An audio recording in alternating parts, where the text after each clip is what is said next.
Jal Jeevan machine ఇంప్లిమెంటేషన్కి సంబంధించి ఈ state level వర్క్షాప్కి వచ్చేసిన 26 జిల్లాల నుంచి వచ్చిన సూపరింటెండెంట్ ఇంజనీర్స్కి, ఎగ్జిక్యూటివ్ ఇంజనీర్స్కి, అలాగే ఇక్కడికి వచ్చిన మీడియా సన్నిహితులకి నా హృదయపూర్వక నమస్కారాలు. వేదిక పైన నాతో పాటు ఆసీనులైన శ్రీ శశిభూషణ్ గారు, principal secretary, Panchayati Raj rural development, rural water supply వారికి,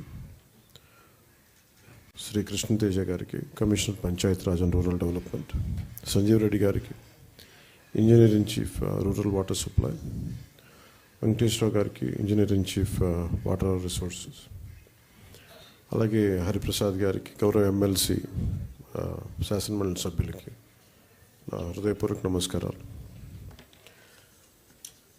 ఈ జల్ జీవన్ మిషన్ ఈ రోజున ఒక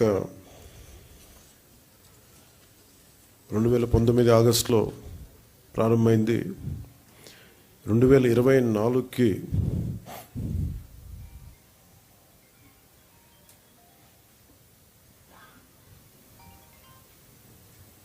క్షమించాలి 2024కి దీన్ని మరింత బలోపేతం చేయాలని. ఇప్పటిదాకా జల్ జీవన్ మిషన్ కేవలం నీటిని అందించడం, దాని వరకే అంతవరకు పరిమితమైంది. ఇది గౌరవ ప్రధానమంత్రి శ్రీ నరేంద్ర మోదీ గారి కళ. ఇది కనీసం రోజుకి ఒక 55 లీటర్ల నీళ్లు సగటున మనిషికి ఇవ్వాలి అని, అది కూడా పరిశుభ్రమైన నీరు ఇవ్వాలి అనేది అల్టిమేట్ గోల్. ఏంటంటే జల్ జీవన్ మిషన్కి సంబంధించి నిరంతరం నీటి సరఫరా ఉండాలి ప్రతి ఒక్కరికి అనేది ఆకాంక్ష, ఆశయం. దాంట్లో కనీసం ముందస్తుగా కనీసం 55 లీటర్లు కనీసం ఇవ్వాలి అనేది ఆకాంక్షతోటి స్టార్ట్ అయింది. ఇప్పుడు ఈ అమృతధార, ఈ వర్క్షాప్ని ఎందుకు అమృతధార అని పెట్టాము Jal Jeevan mission revamp programme కింద అనుకుంటే, ఒకటి ఉన్న నీటి వనరులని బలోపేతం చేయటం, అలాగే maintenance of existing schemes, already ఉన్న వాటర్ స్కీమ్స్ అన్నిటినీ వాటి మెయింటెనెన్స్ ఎలా ఉన్నాయి ఏంటి అనేది, అలాగే వాటర్ కన్జర్వేషన్ కూడా ఎంత కీలకమో. దీన్ని జల్ జీవన్ మిషన్లో లేదు, కానీ ఇది మనం తీసుకున్న తర్వాత, కొత్త ప్రభుత్వం ఎన్డీఏ ప్రభుత్వం వచ్చిన తర్వాత మనం తీసుకునేవి వాటర్ కన్జర్వేషన్ కూడా చాలా కీలకమైంది.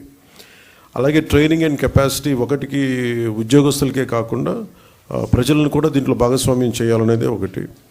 అలాగే దీంట్లో ఈ ఐటీ సిస్టమ్స్ ద్వారా దీన్ని మనం స్ట్రీమ్లైన్ ఆపరేట్ చేసే విధానం, అలాగే గ్రీవెన్స్ రిడ్రెసల్, ఏమైతే నీటి సరఫరాలు ఇబ్బందులు ఏమున్నాయో రిపీటెడ్గా వచ్చే అవుట్ ఆఫ్ మెయింటెనెన్స్, వాటికి కూడా ఒక విధి విధానాలని రూపొందించడం, అది దీనికి సంబంధించి ఈ అమృతధార సంబంధించింది. ఒకసారి చెప్పుకున్నా మనం రిపీటెడ్గా ఉంటుందని, కానీ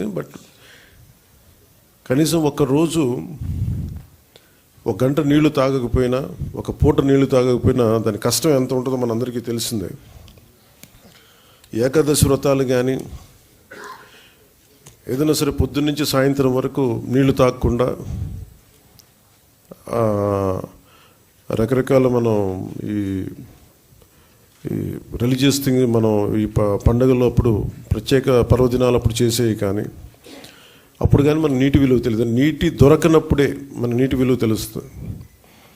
నాకు ప్రత్యేకించి నేను పిఆర్ మినిస్ట్రీ తీసుకున్న తర్వాత వాటర్ కన్జర్వేషన్ ఒకటి, నీటిని సరఫరా చేయటం ఒకటి, ఇవన్నీ నాకు చాలా ప్రత్యేకమైనవి, ఇష్టం నాకు.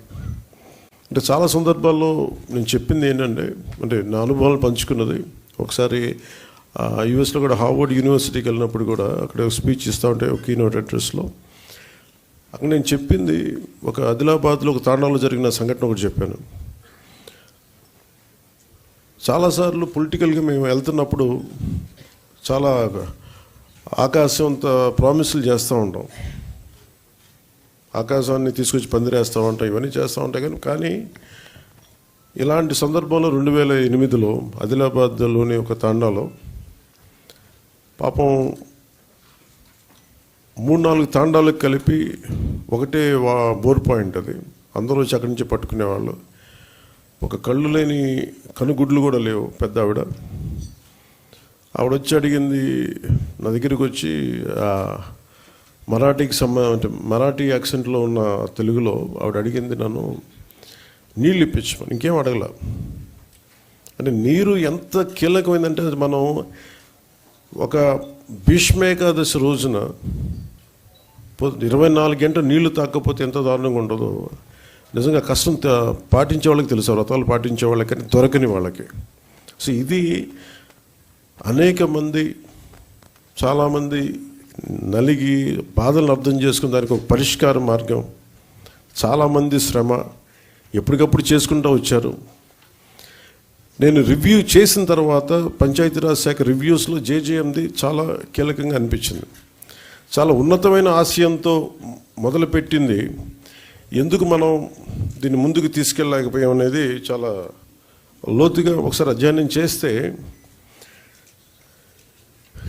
అసలు 2019లో కేరళ మన కేంద్ర ప్రభుత్వం దీనిని ప్రతి రాష్ట్రాలకి మీకు ఎంతెంత అవసరాలు ఉన్నాయని, మీ నీటి అవసరాలకి ఈ సగటు పర్ క్యాపిటల్ కన్సంప్షన్ ఎంత ఉంటుంది, దానికి ఎంత కావాలి మీకు డబ్బులను అడిగితే, ఉత్తరప్రదేశ్ 1.5 లక్షన్నర కోట్లు అడిగింది, మధ్యప్రదేశ్ 83,000 కోట్లు అడిగింది, గుజరాత్ 32,000 కోట్లు అడిగింది, కేరళ 45,000 కోట్లు అడిగింది. వీటన్నిటిలో కూడా మీరు కేరళని తీసుకుంటే మనకంటే చాలా చాలా చిన్న రాష్ట్రం, మనలో 4వ భాగం ఉంటుందేమో, 3వ భాగం కానీ. అలాంటి కేరళ 45,000 కోట్లు అడిగితే గత ప్రభుత్వం జల్ జీవన్ మిషన్కి వాళ్ళు అడిగింది 26,000 కోట్లు మాత్రం అడిగారు. 26,000 కోట్ల, ఇంకా ప్రిసైజ్గా చెప్పాలంటే 26,000 కోట్ల 823 26.8.23 crores 0.94 ఎగ్జాక్ట్గా అడిగింది. కానీ వాళ్ళు మంజూరు చేసింది 4,787.10 కోట్లు. ఇది కూడా దేనికి అంటే వీళ్ళు పూర్తిగా డబ్బులు ఇవ్వలేకపోయారు, స్టేట్ షేర్ ఇవ్వలేదు వీళ్ళు. దానివల్ల మనం పూర్తిగా అవైల్ చేసుకోలేకపోయాం, సద్వినియోగం చేసుకోలేకపోయాం. దాంట్లో కూడా మీరు వెళ్ళి చూస్తే బేసిక్గా జల్ జీవన్ మిషన్ మన కేంద్ర ప్రభుత్వం, మనం సిఆర్ పాటిల్ గారి దగ్గరికి వెళ్ళి నేను మాట్లాడితే వాళ్ళందరూ అడిగిందంటే, మీ గత ప్రభుత్వం మీరు చేసినవి అన్నీ చాలా అబ్సర్డ్గా ఉన్నాయి, మేము అడిగింది ఏంటంటే పర్మనెంట్, అంటే ఒక సస్టైనబుల్ వాటర్ సోర్స్ నుంచి రావాలి. అంటే బేసిక్గా వాళ్ళు అడుగుతుంది ఏంటంటే, మీకు రిజర్వాయర్ నుంచి నీళ్లు తీసుకుంటేనే ఇది ఇస్తుంది, మీరు పైప్ లైన్కి మేము ఇవ్వం, మీరు రిజర్వాయర్ నుంచి తీసుకొని మీరు అది ప్రజలకు ఇవ్వాలి, అంతేగాని గ్రౌండ్ వాటర్ నుంచి కాదు ఇదని చెప్తే. కానీ గత ప్రభుత్వం చేసిందంతా ఏంటంటే, మన అడిగిన పర్పస్ ఏంటంటే, కేంద్ర ప్రభుత్వం ప్రాజెక్ట్ ఇది రిజర్వాయర్ నుంచే తీసుకోమని చెప్పింది.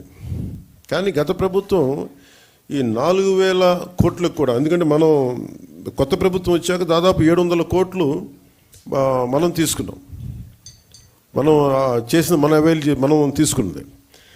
ఇప్పుడు జల్ జీవన్ మిషన్ కింద వాళ్ళు అడిగింది ఏంటంటే, మనకున్న దాదాపు 38 మేజర్ సస్టైనబుల్ సోర్స్ రిజర్వాయర్స్ ఉన్నాయి మనకి, వాటికి సంబంధించి 95.44 ట్యాప్ కనెక్షన్స్కి 38 వాటర్ రిసోర్సెస్ నుంచి సస్టైనబుల్ వాటర్ రిసోర్స్ని తీసుకోమని ప్రతిపాదన ఉంది. కానీ గత ప్రభుత్వం ఏం చేసిందంటే 4,000 కోట్లు కూడా గ్రౌండ్ లెవెల్లో చూస్తే కంప్లీట్గా కేంద్ర ప్రభుత్వం నిబంధనలకు వ్యతిరేకంగా చేశారు. ఏదో 1-2 స్కీములు తప్ప మిగతావన్నీ కూడా, అంటే ముందు పైపులు కొనేశారు. ఫస్ట్ ఎక్కడైనా సరే మనం నీటిని ఎక్కడి నుంచి తెచ్చుకుంటాం అనేది గుర్తించడం మానేసి ముందు పైపులు వేసేసారు. అవసరమైతే ఒక బోర్ పాయింట్ తవ్వేశారు. అలా ఇచ్చేస్తే ఇక్కడ మీకు చూపించదలుచుకుంది ఈ ఈ 2 మ్యాప్స్ ఉన్నాయి ఇక్కడ. యాక్చువల్ జల్ జీవన్ మిషన్ తాలూకు ముఖ్య ఉద్దేశం ఇది. 38 సస్టైనబుల్ రిజర్వాయర్స్ నుంచి ఇది దీని మ్యాపింగ్ ఇలా ఉండాలి. ఈ రెడ్ ఎందుకు ఉన్నాయి ఇక్కడ, ఈ రెడ్ ఇవన్నీ ఎందుకు ఉన్నాయి అంటే, ఇవన్నీ బోర్ పాయింట్స్తో చేసింది. బోర్ పాయింట్స్ నిరంతర సరఫరా ఉండదు. ఏదో ఒక 5 నెలలు రావచ్చు, లేదంటే వాటర్ చెరువులు బోర్లు ఎండిపోతే మళ్ళీ ఆగిపోతాయి. సో ఇట్లాగా వీళ్ళు 4,000 కోట్లు ఖర్చు పెట్టినా కానీ వాస్తవానికి అవి ఏవి పనిచేసే పరిస్థితిలో లేవు. సో దిస్ ఇస్ 4,000 కోట్లు దుర్వినియోగం అయిపోయినట్టుగా మనం భావించవచ్చు. సో అందుకని మళ్ళీ తిరిగి కొత్త ప్రభుత్వం వచ్చాక గౌరవ ముఖ్యమంత్రి శ్రీ నారా చంద్రబాబు గారి ఆధ్వర్యంలో, ఆయన నాయకత్వంలో ఆయన మాకు చెప్పిన ప్రమాణాలు కానీ ఆదేశాలు కానీ, మేము ఈ సస్టైనబుల్ వాటర్ సోర్స్ని ఎంత బలోపేతంగా ముందుకు తీసుకెళ్ళాలి, అలాగే ఎలా దీన్ని ఈ కన్జర్వేషన్ ఒక దీన్ని భాగం చేయాలి దీంట్లో, వీటన్నిటిలో మేము ముందుకెళ్తాం. మొన్న నేను సిఆర్ పాటిల్ గారి దగ్గరికి కూడా నేను వెళ్ళినప్పుడు కేరళ 45,000 కోట్లు అడిగింది.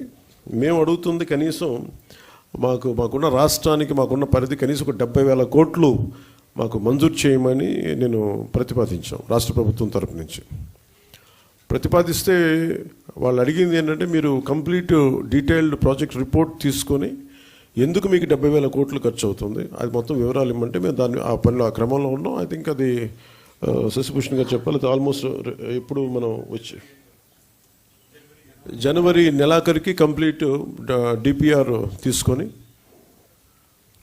జలశక్తి మినిస్టర్ గారికి దీన్ని ప్రతిపాదన పంపిస్తాం.